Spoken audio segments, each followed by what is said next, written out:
Today's headlines brought to you by Malabar Gold and Diamonds. 2020 പൊതു തെരഞ്ഞെടുപ്പിൽ തങ്ങൾക്ക് നീതി ലഭിച്ചില്ല എന്നാരോപിച്ച് പ്രസിഡന്റ് ട്രംപും ഒരു ഡസനിലധികം അനുയായികളും ഫയൽ ചെയ്തിരുന്ന കേസിൽ ജോർജിയ സെനറ്റ് അവർക്ക് നഷ്ടപരിഹാരം നൽകാൻ തീരുമാനിച്ചു.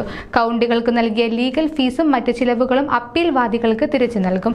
ട്രംപിനും അനുയായികൾക്കും എതിരായ ക്രിമിനൽ കേസിൽ വിധി പ്രസ്താവിച്ച Fulton county public prosecutor Fani വില്ലിസിനെതിരെ മുൻപേ തന്നെ നടപടികൾ സ്വീകരിച്ചിരുന്നു. വില്ലസ് തന്റെ കാമുകൻ സ്പെഷ്യൽ പ്രോസിക്യൂട്ടർ നേതൻ വേഡിനെ കേസിൽ വാദിക്കാൻ നിയോഗിച്ചു വിവാദമായിരുന്നു. വില്ലിസും കാമുകനും ചേർന്ന് തെറ്റായ മാർഗത്തിലേക്ക് കേസിനെ വഴിതിരിച്ചുവിട്ടു എന്നാണ് ആരോപണം. ജോർജിയ സെനറ്റിലെ ന്യൂനപക്ഷ നേതാവിന് ചില വിയോജിപ്പുകൾ ഉണ്ടായിരുന്നെങ്കിലും സെനറ്റ് തീരുമാനം ഏകകണ്ഠമായിരുന്നു. സംസ്ഥാന സെനറ്ററിന്റെ മറ്റൊരു തീരുമാനം സെനറ്ററിനും സബ് കമ്മിറ്റികൾക്കും ചില പ്രത്യേക അധികാരങ്ങൾ നൽകി. ഒരു പ്രത്യേക കമ്മിറ്റി വില്ലിസിന്റെ നടപടികളെയും അവരുടെ പ്രണയത്തെയും കുറിച്ച് അന്വേഷണം നടത്തുന്നുണ്ട്.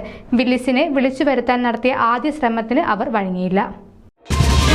This news reels brought to you by Malabar Gold and Diamonds.